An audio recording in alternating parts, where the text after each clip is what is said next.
The Ten Commandments, number 9. For all the commandments that are more than 2 words, I put up from the Dead Sea Scrolls, a 2,000-year-old document. Let's put it up right there now. Let's try to get higher than that, right there, so you can see if you can.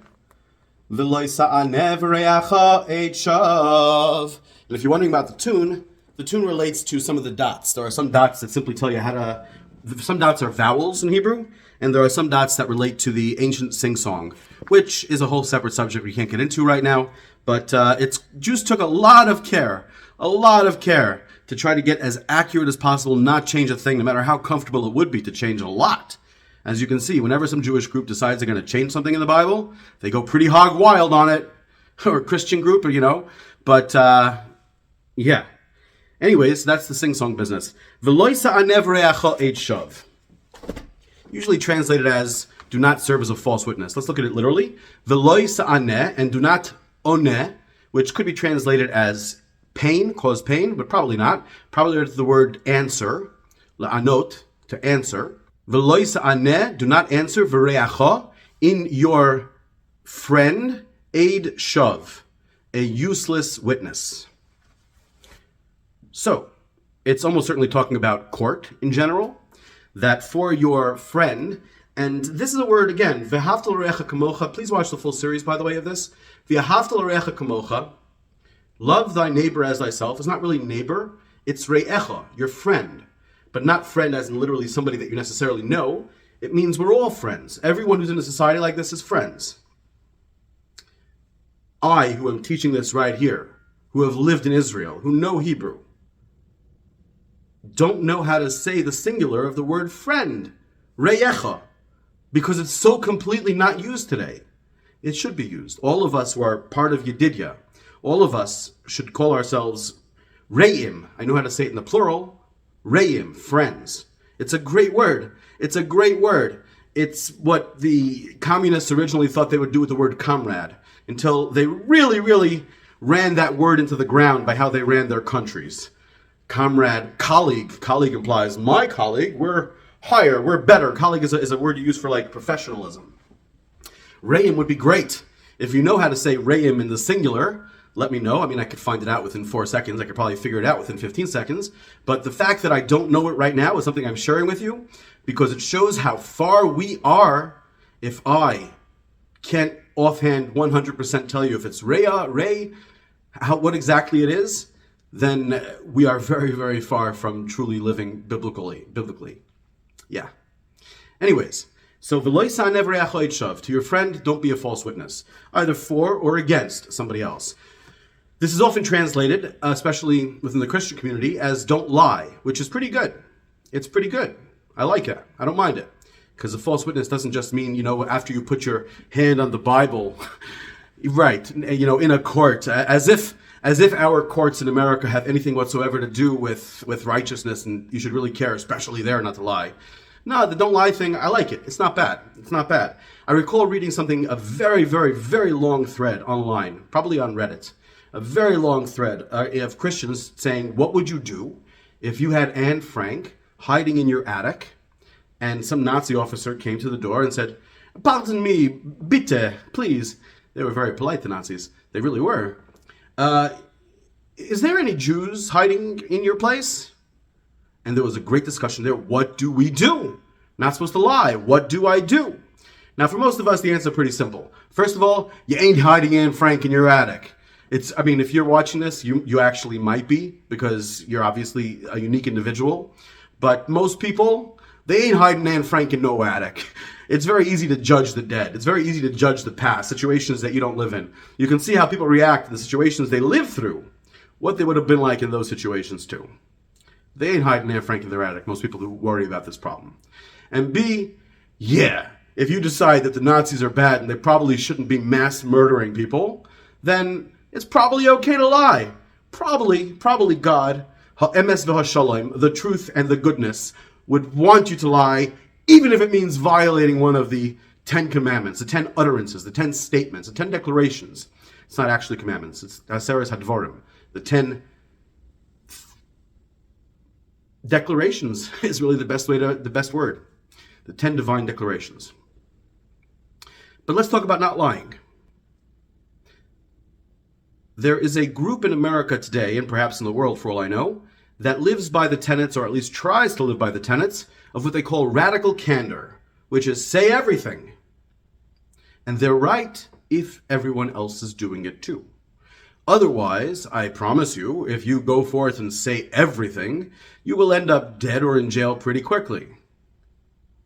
I mean, I try it, and like I've mentioned in the last one, I get by the skin of my teeth, and there's no guarantee for tomorrow. There isn't. Got no money at all. And people who are wondering, should I pay $36? Should I not pay $36? They're like, but I don't know if I can agree with every little thing. Really, the most recent person who joined yesterday for 1 month, which, by the way, you can do if you don't want to be part of the subscription thing on Substack. Over here in the description, you can pay whatever amount you like through any of the other means that I list there, PayPal, Zelle, etc. And I'll put you in the Substack as a member. You'll get access to everything for the duration of time.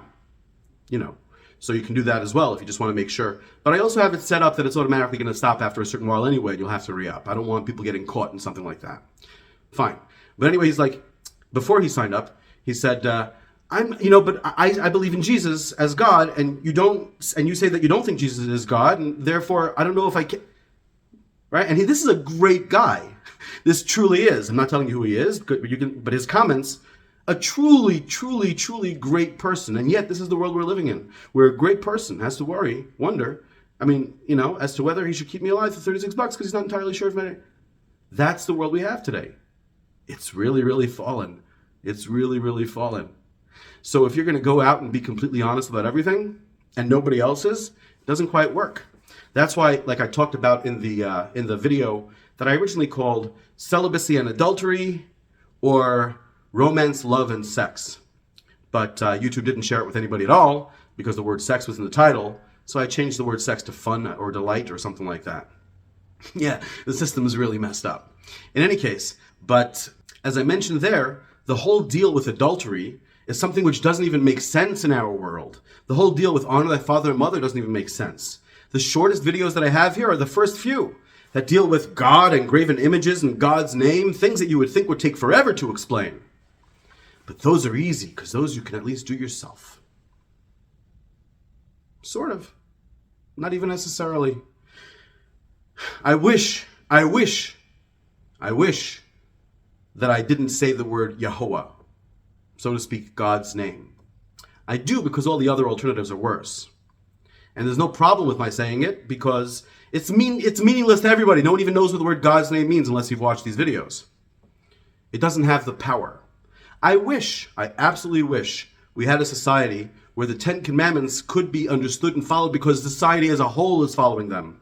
It's under those circumstances that punishments, whether any kind of punishment at all, whether it's fining somebody, whether it's a whipping, which is one of the punishments allowed in the Torah, whether it's a death penalty, which is one of the punishments allowed in the Torah, where these made sense because it only happened once every few generations, where something was so out there, where somebody was born wrong. We today say that someone who is a psychopath or a pedophile or a sociopath, or some people say Islamic fundamentalist. Every society has its own, who they say, is born that way. They're fundamentally someone, well, not Islamic fundamentalist, born that way, but you are that way and you can't change. Whatever. People say it about all different kinds of things. And it could be it's true. But you know what? If you find more than one such person on earth in any generation, yeah, that's not what we're talking about. The death penalty is supposed to be incredibly rare. And yet all kinds of commandments, I'm pointing to the Torah right there, all kinds of laws get the death penalty. Because our society doesn't make any sense. Our society has nothing to do with this. Don't lie. There's a story told in the Talmud. It's not clear if it's a story or a parable, but it works either way. About a place where people didn't die. There's other stories that tell you that people did die at the age of 140. That's like the natural limitation of what a body can take. But really, people didn't die because everyone told the truth about everything.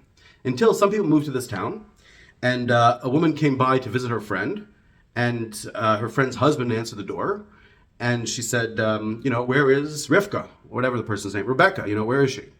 So her husband said, she's out. In reality, she was bathing. But it seemed improper to say she's bathing. I know this is something which we can't really comprehend in our world, but talk to somebody who comes from a traditional background. They'll understand that it conjures up images in someone's mind, whatever. That's why they don't do it. It's incredibly modest.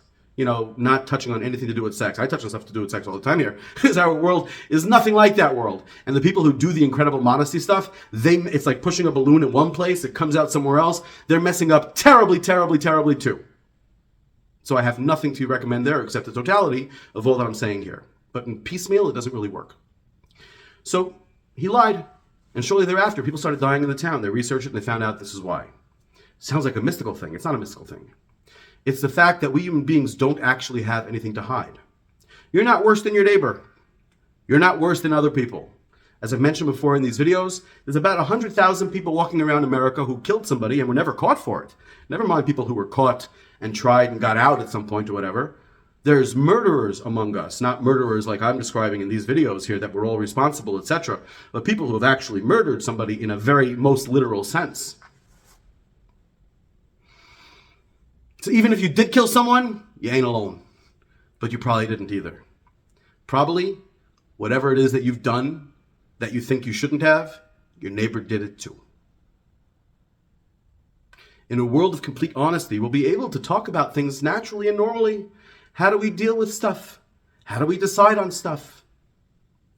But in a world of lies, in a world of everything being lies, of all the professions, being essentially a conspiracy against everybody else, of the many jobs that I've had just to keep body and soul together, because actually respectable careers, like being a rabbi of a synagogue, which I was, or a radio talk show host, which I was as well. The various opportunities that I had, there's compromises that I had to make that I couldn't in good conscience do because I was speaking freely. Here I don't have to make compromises. I mean, some I do, I guess. Just otherwise the videos will be taken down and I'll be kicked off YouTube, but whatever. Or I'll be killed by somebody. All kinds of things like I've mentioned, but very, very few. My radio show, I was up in the same hour against Rush Limbaugh, Glenn Beck, Dennis Prager, and a local guy I was in Palm Springs, California, a local guy from LA who has the biggest show in LA and was also broadcast in California. And I was equal to them in my ratings when I first showed up out of nowhere. And it doesn't matter, I'm not going to, but I didn't keep that job because I wouldn't take the money from the casinos. I think that casinos are unbelievably evil. It's a horrible, horrible, evil thing. And they were the number one advertisers in my area, and I wouldn't take their money. So I've done all kinds of little things to keep body and soul together. I was working in a mall at one point, selling sunglasses in a mall, surrounded by a glass case of sunglasses, people passing by and whatever. Not an honorable job, but I don't have shame. People, I just don't. It's silly. If you have shame, you probably have something to be ashamed about. I don't.